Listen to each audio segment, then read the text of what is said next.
ইতিহাসের পাতা ঘাটতে গিয়ে নেইমারের ইতিহাস দেখলে আপনি আঁতকে উঠবেন। ফুটবল ইতিহাসের সেরা কামব্যাকের গল্পটি এই মহানায়কের নামেই লেখা আছে। শেষ 5 মিনিটে দুর্ধর্ষ 3 গোলে অবদান রেখে সে বুঝিয়ে দিয়েছিল ফুটবল তার পায়ের জাদু। সেদিন অবাক হয়েছিল মাঠে থাকা হাজার হাজার দর্শক, কোচ, এমনকি সতীর্থ লিওনেল মেসিও। সবাই অবাক হয়ে তাকিয়েছিলেন ব্রাজিলিয়ান এই সুপারস্টারের দিকে। কি হয়েছিল সেদিন? 5 মিনিটে নেইমার কি করেছিল? কেনই বা এই সময়টাকে বলা হয়ে থাকে ইতিহাসের সেরা কামব্যাক? চলুন বিস্তারিত দেখি। উয়েফা চ্যাম্পিয়ন্স লিগের রাউন্ড 16 কোয়ার্টার ফাইনালের লক্ষ্যে মাঠে নেমেছিল পিএসজি বনাম বার্সেলোনা। নেইমার, মেসি, সুয়ারেজের মতো ভাগা ভাগা তারকা থাকতেও প্রথম লেগে পিএসজি 4-0 ব্যবধানে হারিয়েছিল বার্সাকে। অর্থাৎ দ্বিতীয় লেগে বার্সাকে ম্যাচ জিতে করতে হবে 5টি গোল। সবাই হাল ছেড়ে দিয়েছিল। স্বাভাবিকভাবে এমন ব্যবধানে ম্যাচ জিতা সত্যিই অসম্ভব, কিন্তু সেদিন ব্রাজিলের এক নায়ক বলেছিল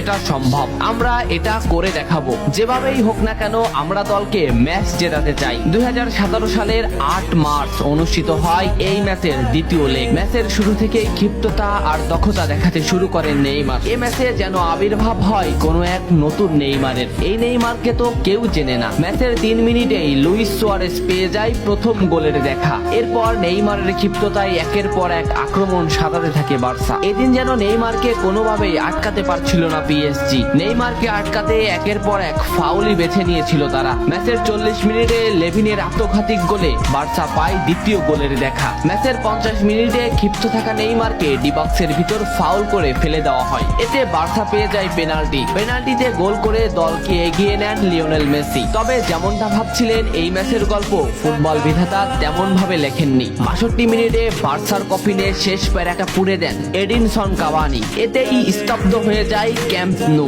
আশা ছেড়ে দেন বার্সা কোচ লুইস এনরিক। শুধু কি তাই, স্তব্ধ হয়ে যান লিওনেল মেসিও। তবে সেদিন একজন দমে যায়নি। নামটা কি কমেন্ট করে জানান। বার্সা গোল হজমের পর লিওনেল মেসি ম্যাচের সম্পূর্ণ দায়িত্ব দেন নেইমারের উপর। আবারও শুরু হলো খেলা। ডি বক্সের বাইরে নেইমারকে ফাউল করে ডি মারিয়া। এই পজিশনে 88 মিনিটে বার্সা একটা ফ্রি কিক পায়। তবে এই ফ্রি কিকের দায়িত্ব নেইমারের কাছে বুঝিয়ে দেন মেসি। শট করেন নেইমার এবং করেন অসাধারণ গোল। এই ফ্রি কিকটা বার্সার ইতিহাসের সেরা ফ্রি কিকের একটি হয়ে রয়েছে। এর 2 মিনিট পর সুয়ারেজকে আঘাত করে পেনাল্টি পায় বার্সা। পেনাল্টি নিতে আসেন নেইমার জুনিয়র। সেদিন বার্সা নেইমারের উপরই আস্থা খুঁজে পেয়েছিল। পেনাল্টিতে অসাধারণ গোল করেন নেইমার। এমন পরিস্থিতিতেও 5 গোল করে ম্যাচ সমতা এনেছে বার্সা। এর কিছু সময়ের পরে চলে আসে সেই মাহিন রক্ষণ। ম্যাচের এই মোমেন্টটা লক্ষ্য করুন। ডি বক্সের কিছুটা সামনে নেইমারের পায়ে বল। নেইমারকে আটকাতে গেল প্রতিপক্ষের একটি খেলোয়াড়, কিন্তু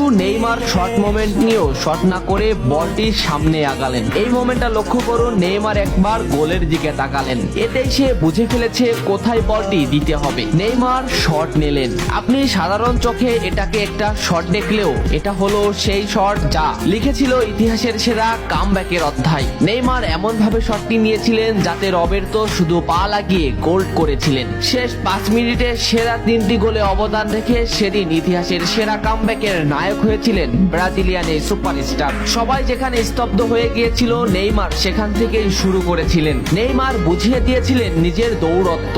ইতিহাসের সেরা কামব্যাকটা বার্সা নেইমারকেই উৎসর্গ করেছিল। এ ম্যাচে নেইমারের পারফরমেন্স ছিল আকাশচুম্বী। মাঠে থাকা দর্শকরা শুধু নেইমারের দিকেই তাকিয়েছিলেন। নেইমার এমনই, যখন জ্বলে ওঠে তখন সব পুড়িয়ে দেয়, সব তছনছ করে ফেলে। ইতিহাসের সেরা কামব্যাকের নায়ক সেদিন পিএসজি কে হারিয়ে বার্সার সমর্থকদের মুখে হাসি ফুটিয়েছিলেন। বার্সা ফ্যানরা কি এদিনের কথা ভুলে গেছে? নেইমারকে ভোলা যায় না। নেইমারের এই অবদানের কথা ভুলতে হলে ফুটবলকেই ভুলতে হবে। ফুটবল আর নেইমার এমনই, এরা আপনাকে কাঁদাবে, হাসাবে, আবার কখনো কখনো অসম্ভবকে সম্ভব করে দিবে। নেইমার সেদিন অসম্ভবকেই সম্ভব করেছিলেন। ভিডিওটা কেমন লেগেছে অবশ্যই জানাবেন। এত সময় সাথে থাকার জন্য ধন্যবাদ। নেক্সট ভিডিও আসছে খুব তাড়াতাড়ি।